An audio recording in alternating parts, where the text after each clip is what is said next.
இங்க ஒரு பெரிய யூனிவர்சிட்டியில சீட்டு கிடைக்கிறதுக்காக என்ட்ரன்ஸ் எக்ஸாம் நடத்துறாங்க. அதுல கேட்டிருக்க ஒவ்வொரு கேள்வியும் ஒரு ஐடி கம்பெனில கேட்கற அளவுக்கு இருக்கு. சோ இந்த ரவுண்ட்ல கேட்ட எல்லா கேள்விக்கும் இந்த சின்ன பையன் மட்டும் கரெக்டா பதில் எழுதிடுறான். எழுதி முடிச்சதும் அங்கேயே எல்லா பேப்பரையும் கரெக்ட் பண்றாங்க. அதுக்கப்புறம் டீச்சர் அடுத்த ரவுண்ட் வேற ஒரு பில்டிங்ல நடக்க போகுது.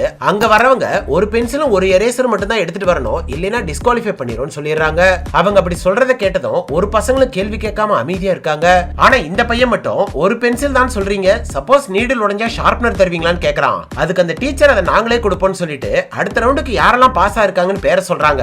பார்த்தா அதுல இந்த பையனோட பேர் மட்டும் தான் இருக்கு. அப்புறம் தான் தெரியுது இந்த ஒரு பையனை தவிர எல்லாருமே ஃபெயில் ஆயிருக்காங்க. சரின்னு இந்த பையனை அடுத்த ரவுண்டு நடக்கிற பில்டிங்க்கு போறான். அங்க வேற வேற பிளாக்ல இதுக்கு முன்னாடி பாஸ் ஆன எல்லா பசங்களும் இந்த ரவுண்டுக்கு செலக்ட் ஆயிருக்காங்க.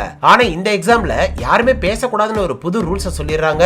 அது தெரியாம ஒரு பொண்ணு கேள்வி கேட்டுறா. உடனே அந்த பொண்ணை வெளியில அனுப்பிடுறாங்க.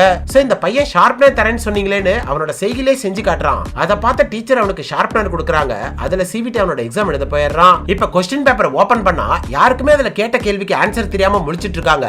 அதுக்கு பயந்தே ஒரு பையன் பாதியிலே எக்ஸாம் எழுதாம ஓடிடுறான். இவன் சரின்னு கொஸ்டின் பேப்பரை ஃபுல்லா படிச்சு பார்க்கறான். அப்பதான் தெரியுது முன்னாடி கேட்ட கேள்விக்கு பின்னாடி பேஜ்லயே பதில் இருக்கு, பின்னாடி கேட்டிருக்க கேள்விக்கு முன்னாடி பேஜ்ல பதில் இருக்கு.